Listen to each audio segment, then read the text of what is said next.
and welcome to part 2 of our coverage of a preview for SailGP. If you haven't seen part 1, go and see it. You can also stay with us with more details on SailGP and the upcoming event in Dubai.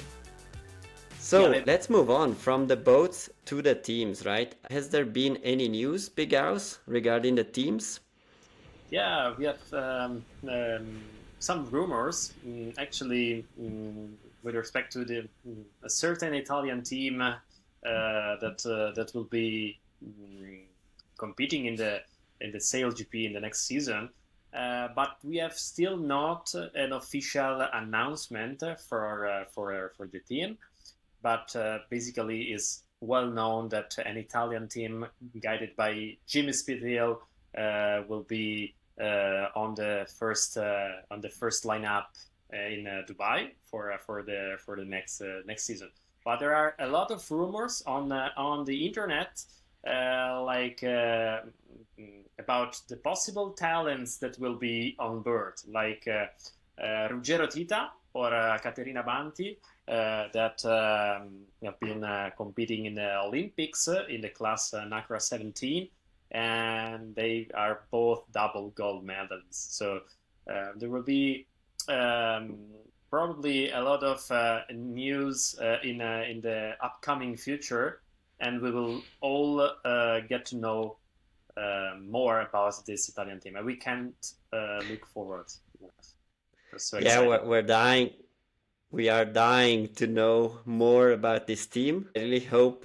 Italy has got so many talents to throw at the competition. As you said, the gold-winning pair of Tita and Banti of the NACRA class. NACRA 17 is really a boat that resembles a bit the F50, right? It's a foiling catamaran. It's smaller, of course, but it's a foiling class at the Olympics. It's a catamaran, so it's very, very similar, and they've been dominating the class in the last 2 cycles. Also to look out are the talents we've seen in Barcelona from the Youth and Women's America's Cup. They both won their competitions, so maybe Giulia Conti could be a good candidate for a spot on the F50. And as well as Marco Gradoni, that is someone we've been talking about quite a bit, a young talent, but very, very promising. And this is for the Italian boat, right? We've seen also around the class some key names, right, that for now are without a position on a boat, right? Maybe the most famous of all is Nathan Outridge. He's a driver in the past of different boats for SailGP, and this year it looks like he hasn't found a seat yet. He may come in as a super sub at some point in the season, maybe changing out for another driver. So we'll see how that pans out. But there's also another big news on the paddock, we can call it, of the SailGP. Yeah, Brazil also will join the mix of boats, reaching 12 boats this year, and they are the first to have a woman driver. Women are involved in the SailGP, so at least one person on board needs to be female. Martin Grail is about to be the first ever woman driver in a SailGP team. And also Team Brazil has taken a lot of talents from other teams, and so it is starting with a very, very high for this new season. Yeah, it's a great way to start a SailGP campaign, right? Is to poach talent from the other teams. And we've seen a lot of this happening in the off season, and it's a dynamic pretty new to the sport, right? Where teams are picking up talents from the others, and there's off season rumors and so on. It's maybe something we relate more to other sports like football. Yeah, like for football, example. soccer, Yeah, but it's also entering the world of sailing with this amazing competition. For me, it's strange that we have like national boats now, and then the teams are basically, I don't know, it's not the correct term, but stealing the best helms, the best sailors from different nationalities. So in this case, we have a rule, no, in the SailGP about nationality on board, right, Ricky? Yeah, there is a minimum of 3 people from that nation that have to be on the boat at every moment to compete under the national team, right? It's particular, the decision of having national teams in SailGP. It makes it more for the fan base. I think it's nice to have, the flag of your team, of your nation, so you can support them and so on. But it may be that in the future we're going more and more towards teams that are maybe owned by sponsors and so on, where it's not so much about the national teams, but more about the team itself, right? A bit more like what's in Formula One, where you're not supporting Italy, but you're maybe supporting Ferrari, Yeah. right? So maybe that's the way the sport's gonna go. We don't know. One team that will not be in Auckland is Team France, right? SailGP has this particular thing that some teams own their boat, whereas some teams do not own the boat. The boat is given to them by SailGP to compete in, but they don't own the boat, so until they find a sponsor or so on. And in this case, it was the French that had to give up their boats for the incoming, probably the Italians, probably, or maybe to the Brazilians. And so yeah, they'll get their boat in Auckland. It's a pity not seeing them in Dubai, but they'll be firing when they get their 50 as well. Talking about the boats, we haven't talked about the roles on the boats, the division between the different people on board. We said there's 6 people, but they're divided into different roles. Of course, there's so many things to do on an F50. So, Big House, start with the number one role. Yeah, the number one role is, of course, the driver, as we say.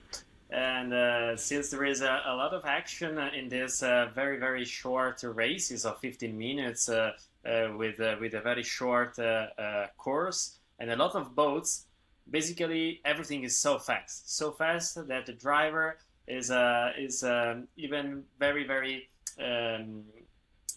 put in hard condition to communicate. So it's often too late when the driver needs to communicate to the rest of the team, and the optimal condition between the driver and the other 5 people on board is when the team has been together for such a long time that basically anyone behave as if they are a single person.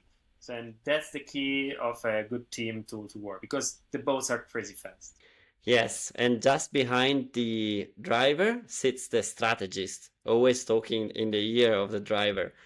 And what the strategist does, it reads the race course, decides which way to go, what decisions are best, and it feeds all this information to the driver.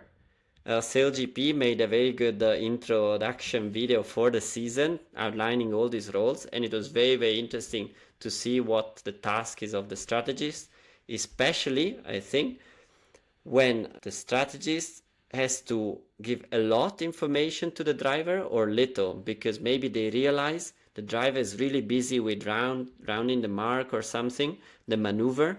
So it's maybe best to give less information at some points, not to overload the driver. And sometimes instead it's good to give all the perspectives, looking behind the wing when the driver can see there. In light winds it's so important because you need to find those gusts that are ever important. And yeah, those gusts then are used by our third role. Yeah, the third role, but not less important than the first two, is a wing trimmer. So on board there is a person which is a sailor which is dedicated to trimming the wings. It is actually the accelerator of the boat. So optimizing the regulation of the wings, it can improve and accelerate the boat or reduce the speed of the boat, maybe when another boat is crossing or when they need to do a proper maneuver. And so it's constantly pushing some buttons on the boat, but we will dive into the technology later on, and looking at screens to then regulate the optimal angle of the boat, the optimal angle of the wing. The wing is shaped into different parts, and so a V shape of the wing can be regulated to increase lift, to increase the force in particular conditions. And the wing is a rigid wing, as we say, and it's a completely different from the traditional sailing box. So it's a very, very high responsibility for the wing trimmer to correctly regulate these speeds. The fourth role we talk about is the role that makes it possible to go up and foiling, right? So Yeah. we're talking about the flight controller. Very special role. It's something you probably don't go up in sailing with the role of flight controller in mind. It looks something more related to airplane pilots probably. But it's part of this foiling world, and it's the person who makes sure that the ride height of these foiling boats is the perfect one. So you don't want to either ride too high or too low, because you increase the level of risk. Of course, the higher you fly and the faster you go, but then you're on the edge, right? If the foil pops out of the water or you get some ventilation, your lift is gone and you're gonna crash into the water. So it's a game of risk and reward. And what they use, it was very interesting to see in the different videos, is what they called the pepper cracker. So it's two small handles that they use to regulate the ride height of the boat on the two different foils on the two sides. So yeah, pepper cracker. Interesting one. And Big House, tell us about the powerhouse of this F50. Yeah, we have those cyclers on board. So tail for the next time will be, let's say, more relaxed about the fact that there are no people paddling on boats, but on board. But there are people which are manually moving their hands, and they need to be very robust in their upper part of the body because they need to produce the amount of power which is needed for these boats to to fly and to sail.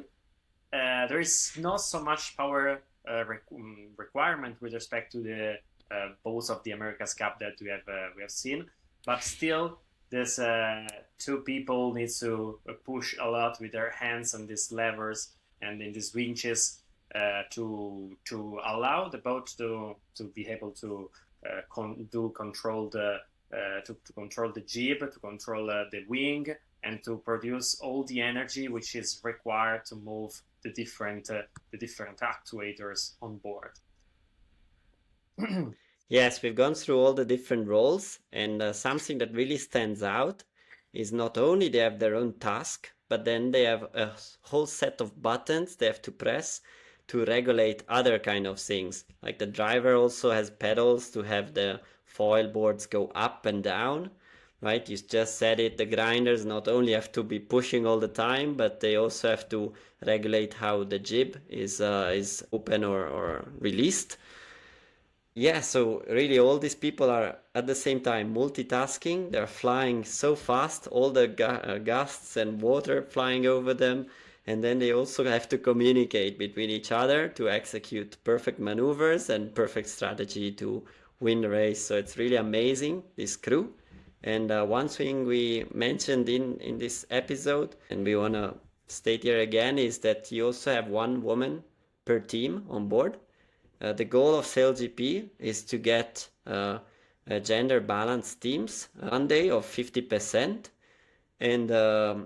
and also not only on the water but also in the whole SailGP let's say environment, right? The people who work to do the TV coverage, footage, the technicians for the boats and so on, they want to have a 50% division gender balance also for that. So that's really noble. SailGP also has other noble quests like the Impact League, where they measure impact in improving wildlife in local areas where they go. So a lot to talk about in this season. But this wraps it up for this week, right, Big House? Any final thoughts? Yeah, we are so excited to see watch the first weekend in Dubai, and this was just a short introduction to this SailGP world.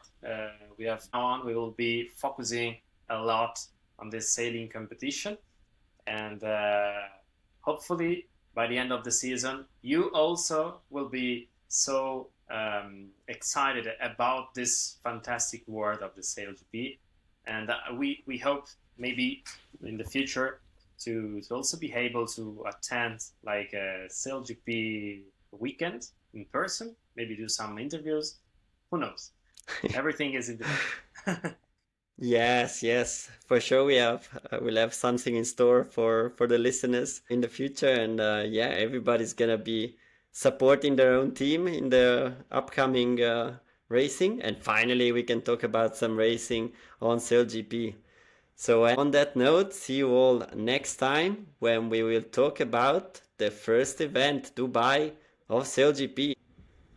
And please comment in the below in the description, after the description. Let us know any suggestions, but more to express your favorite team of the season.